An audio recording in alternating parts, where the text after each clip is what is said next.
Journeying through the woods as I usually do on a chilly mid-70-degree autumn day, I was greeted by the presence of a man. He was obscured by a dark hood, an evil aura, and Doc Martens.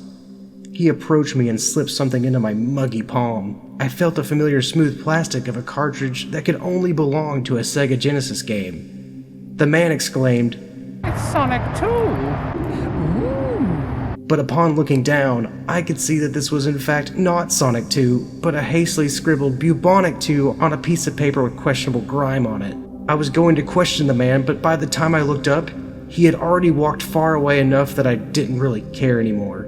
Returning to my home, I felt the excitement and trepidation mix into my guts to form a sticky concoction. Though I admit I didn't really care what the rodent was up to nowadays, I still had a soft spot for the classic blue hedgehog. With bated breath, I placed the cartridge into the slot of my Retron 5 because my Sega Genesis was in storage.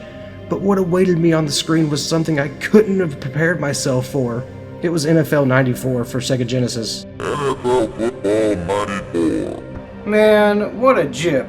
I knew Sonic 2 wasn't real.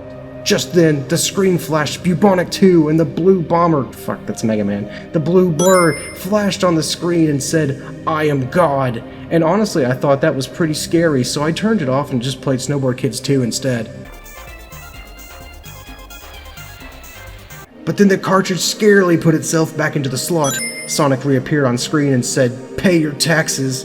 At this point, I could feel my sanity slipping. I wanted nothing more but to pick up the controller and throw it at the TV screen, but TVs are expensive, so I just took the cartridge back to the man and told him to clean the pins next time. Stupid prick.